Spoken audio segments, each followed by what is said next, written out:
Evangelism is really a total service for humanity, to spread good news of salvation.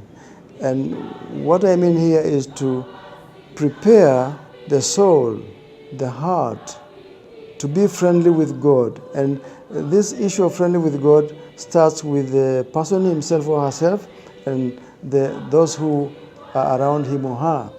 And then from there is the issue of education, secular education. There is the issue of health. There is the issue of economy. There is the issue of politics. Faith has a very strong, it has a power in itself. When people believe, people can do a lot. Believe in Christ, believe in themselves, believe in what they can do. They get out of trouble. They don't need handouts, actually. They need education and knowledge to help them get transformed. Evangelization without actions is nothing. We have to help those in need so that the work of Christ, the work of Jesus, can be seen in the souls of those in need. I think being good news can come in a variety of forms, and it's coming from that heart of seeing people through the eyes of Jesus and the compassion of God in terms of the situation that they are finding themselves in. And so, again, coming alongside and seeing what practical ways we can share God's love with them. The church is actually a change agent, and we as the church, we are trying to see whether we can assist the government in starting polytechnics, whereby the young people would get skills to enable them to employ themselves. And if the government is going toward industrialization, they can work in industries, in factories.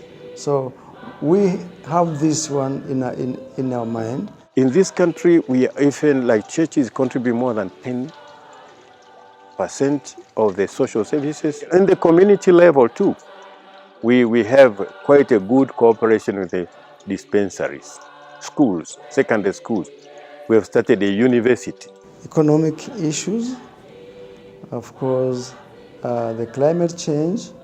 Like this year, we are really experiencing drought, and if we don't get enough rains, most of our church members are peasants, and if they don't get crops, they don't get food, then we are in trouble. Being in the urban set like Arusha, they're actually single mothers, a lot of them.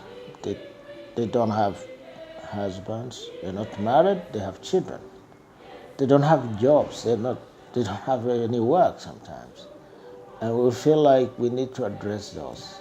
The issue of HIV and AIDS, also the church is giving education on how they could really protect themselves from getting HIV and AIDS. I want to preach until in the last breath of my life to the poor, especially to the poor. But I want to preach in the villages where people are forgotten.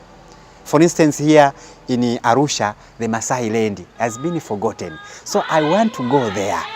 I want to preach the good news to them so that they can know Jesus. They can know the love of Jesus, the love that Christ preached to those people in those days. So today, it will be a good news to them. Now, that joy which I have in Jesus, I want them to have in villages, not in town. I want to work there.